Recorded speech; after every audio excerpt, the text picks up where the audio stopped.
ಡಿಪಾಸ್ ಅಂತ ಹೇಳ್ತಾ ಇದ್ದೀರಾ. ನಿಮ್ಮ ಭಾವನೆ ನನಗೆ ಅರ್ಥ ಆಗಿದೆ. ಮಾತಾಡ್ತಾ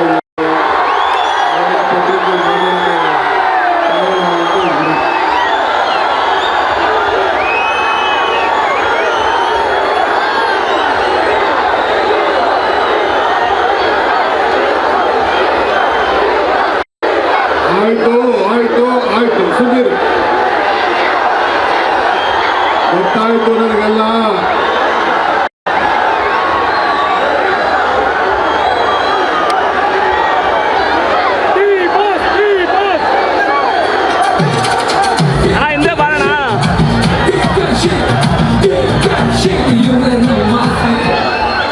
ಆಯ್ತು ನೋಡಿ, ಮಾತಾಡ್ಲಾ ಬರೀ ನಿಮ್ಮ ಡಿಪಾಸ್ ಅಂತ ಹೇಳ್ತಾ ಇದ್ದೀರಾ.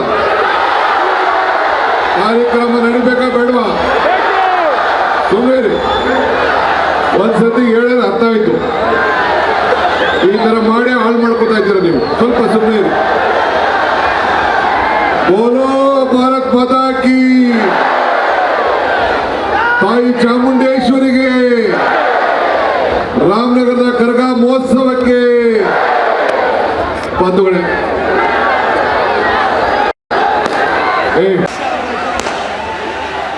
ಎಲ್ಲರಿಗೂ ನಮಸ್ಕಾರ. ನಮಸ್ಕಾರ. ಎಲ್ಲ ರಾಮನಗರ ನನ್ನ ತಂದೆ ತಾಯಂದಿರಿಗೆ, ಯುವಕರಿಗೆ, ಚಾಮುಂಡಿಯ ಈ ಒಂದು ಪವಿತ್ರವಾದಂಥ ಕರಗ ಮಹೋತ್ಸವದಲ್ಲಿ ನನ್ನ ಸಾಷ್ಟಾಂಗ ನಮಸ್ಕಾರಗಳು.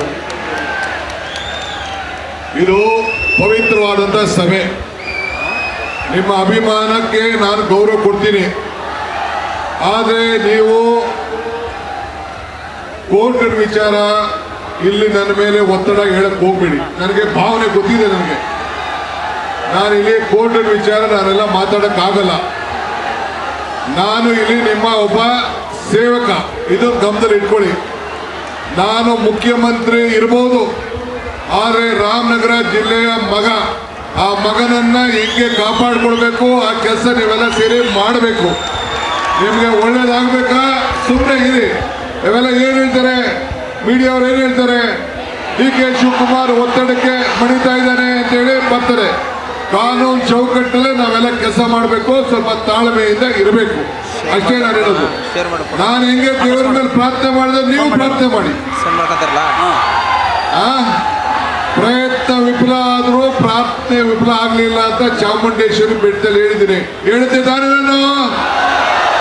ನೀವು ಹಂಗೆ ಚಾಮುಂಡಿಗೆ ಈಗ ಹೋಗಿ ಪ್ರಾರ್ಥನೆ ಮಾಡಿ, ಭಗವಂತ ತಾಯಿ ಒಳ್ಳೇದ್ ಮಾಡ್ತಾಳೆ.